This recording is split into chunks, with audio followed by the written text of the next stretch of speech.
көмір да кетет экен, еще токко да кулланат экен. Ток канча жеп атасыздар? Сиз Ток өзүңүз электрик боюнча болуп бир айтып коюңузчу. ток боюнча эми бул эми Ассаламу алейкум туугандар. Буюрса биз Чоң Алай районунун Кызыл Туу айылындабыз. Мына Латиф аканын үйүнө ушул акылдуу печкабызды келип орнотуп бергенбиз. Сентябрь айынын аягында келип койгонбуз. Азыр уже ошол биз коюп кеткенден бери иштеп атыптыр, өчө эле экен. Буюрса баары жакшы. Жана ошондой эле үйдү кандай ысытып берди, канча көмүр кетти, ушуларды Латиф ака өзүңүз айтып берсеңиз. Үйдө жылуулук кандай? жылуулук жакшы. Биринчиден Акылбек, сага чоң рахмат. Мен сени ушул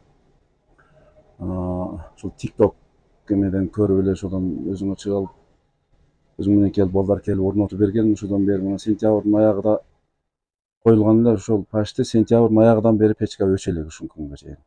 Менин кыйналганым бир гана баягы суу көмүрдү алып алып мына ошондон гана неме болду. А так баягы курук көмүр болсо бул печканы ушу күндө бир мезгил гана карап, күлүн алып, онон башка эч нерсе кызматы жок экен. Анан жылуулук боюнча менин үйүм так где-то 150 метр квадрат. Жылуулук аябай жакшы. Бүгүнкү күндө мына өзүңөр көрүп турасыңар, 40-45 градус эле, азыр 35 градуска түшүрүп койдум бүгүнкү күндө. 35 градус менен нормальный температурада үй жылып атат. Жакшы, Кудайга шүгүр. Силерге чоң рахмат. Бузулбады, эч нерсе болбоду. Ошол силер кандай орнотуп кетсеңер, мен бар болгону мына турбаларды гана эме кылдым, ороп утепление кылдым, башка эч нерсе кылган жокмун. Только ушу көмүр салам, күлүн алам, башка эч нерсе кылган жокмун. Мына бункерди толтурганыңызда канча күнгө жетип атат? Бункер толтурганымда 3 күнгө жетип атат. Ушул градус менен 3 күндө неме кылып атам. Ого чейин баягы күлдөрүнү гана алып атам. А так башка эч нерсе иш кылбайм. Ошол. Үйдө жылуулук жакшы. Үйдө жылуулук аябай жакшы, аябай сонун. Ошол үчүн мен постоянно тотам. Мен кыштын баягы суук күндөрү 50 градуска чейин көтөрдүм, 50 градустан жогору көтөрбөдүм. Азыр бүгүнкү күндө ушу 35 градуска түшүрүп койдум. Жакшы, рахмат. Жакшы деп атыптыр печкаңыздар. Печке жакшы деп Сиздерде атат. суук кандай болуп атат? Түнү канча градус, күндүзү канча градус? Суук өткөндөгү кыштын баягы январь, декабрь айларында где-то 30 градуска чейин чыкты бизде. 30, даже 30дан деле кичине ашты окшойт. Эми бүгүн ысып калды бүгүнкү күндөрү.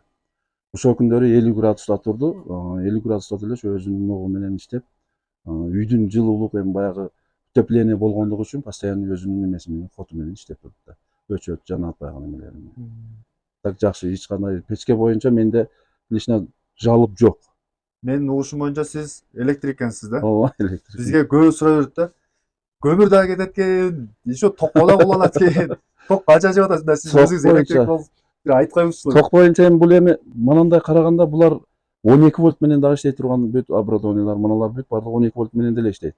Анан ток боюнча чыныгы мен ченеп бир манча киловатт мощность экен деп карабадым, бирок негизинен бул ток жебейт туурулукта.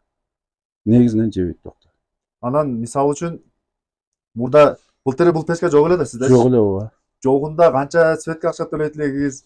Бул келди, канча сом кошулду, ушу байкалдыбы, байкалбадыбы? Жылда мен көмүр жагат элем, мен берки ири көмүр жагат элек, эми где-то бир 4 тонна көмүр менен чыкчу элек. А быйыл эми акчасыга салыштырмалуу бул арзан көмүр алабыз. Ошол менен бирдей эле болот. Эми электр энергияны мен колдоном, эми туурулукта эми башка нерселерим дагы бар. Электроплита бар, тамак аш болот, Аристон мындай нерселерим бар, эми электр энергия боюнча неме жок. Ооба туугандар, бул биз жалаң 12 вольтко иштей турган аппараттарды колдонуубузга байланыштуу. Ток анчалык көп жебейт. Мына электрик Латиф акам өзү айтмакчы, ток жебейт деле. Болгону ошол 12 вольт келип турса, бул ушулар кыймылдап иштеп турса, ушул печка буюрса иштеп берет да. Ошого эч нерседен камсырабай, кыжалат болбой кайрылсаңыздар болот. Мына печкабыздын калыңдыгы 4 темир менен жасалат. Базарда 4 деп сатылат, а биз өзүбүз өлчөп көрсөк 3-8 чыгат экен чынында. Ушул 3-8 темирдик менен жасайбыз. Мына Латиф ака өзү ушул Кызыл Туу айылында дагы таанымал адам. Өзү күбө болуп турат, көрүп турасыздар. Латиф ака, буюрса дагы жакшы күндөргө иштеп берсин печкаңыз. Кудай кааласа, рахмат эми. Үйүңүздө да жылуулук болуп турсун ар дайым. Ооба. Мен эми көбүгө эле айтып атам, эми ушундай койгула. Биринчиден эми үйгө тазалык болот экен, үйдөн сырткары болуп. Көп эле адамдарга неме кылып атам, көбү келип сурап кетип атат, көрүп кетип атат, ушундай кылайлы деген адамдар бар эми. Чечим айтып калса. Үйүңүздө да жылуулук болсун. Рахмат. Баарыңыздарга ассаламу алейкум.